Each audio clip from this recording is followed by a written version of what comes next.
వికారాబాద్ జిల్లా మర్పెల్లి మండల పట్లూరు గ్రామంలో గల సాంఘిక సంక్షేమ బాలుర వసతి గృహంలో 2026-27 విద్యా సంవత్సరంలో భాగంగా అడ్మిషన్స్ ప్రారంభమైనట్లు హాస్టల్ వార్డెన్ తుల్జారం గౌడ్ తెలిపారు. ఈ సందర్భంగా ఆయన మాట్లాడుతూ హాస్టల్లోని విద్యార్థులకు ప్రభుత్వం అందించే వసతుల గురించి వివరించారు.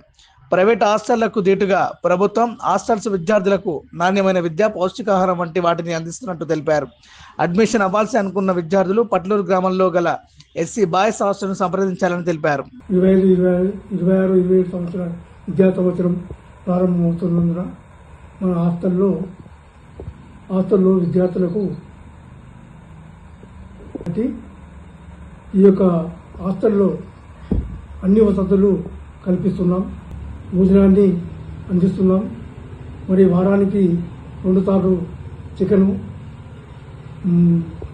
సండే ఇడ్లీ, మరి గురువారం బోండా, ఆదివారం నాడు పూరి, ఇవన్నీ విద్యార్థులకు పౌష్టికాహారాన్ని ప్రభుత్వం అందిస్తుంది. ఈ విద్యార్థులకు మేల్ ఛార్జీలు కూడా నెలకు 200 రూపాయలు ఇవ్వడం జరుగుతుంది. ప్రైవేటు హాస్టళ్ల కంటే అన్ని వసతులు ఈ యొక్క గవర్నమెంట్ ఈ హాస్టళ్లలో కల్పిస్తుంది. కాబట్టి విద్యార్థులను తల్లిదండ్రులకు మేము విజ్ఞప్తి చేస్తున్నాం.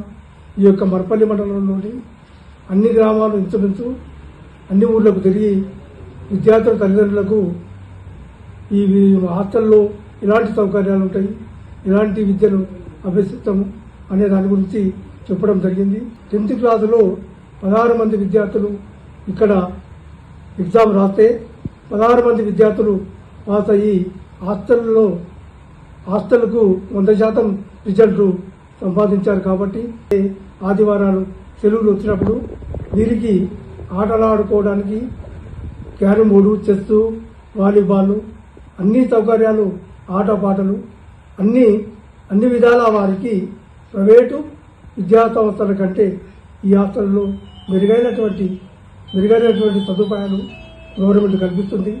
విద్యార్థులకు సంవత్సరానికి 4 జతల బట్టలు, నోటు పుస్తకాలు, మరి నెలకు 200 రూపాయలు సబ్బుల పైసలు, అన్ని విధాల అన్ని సౌకర్యాలు కల్పించి ఈ ప్రభుత్వం కల్పిస్తుంది.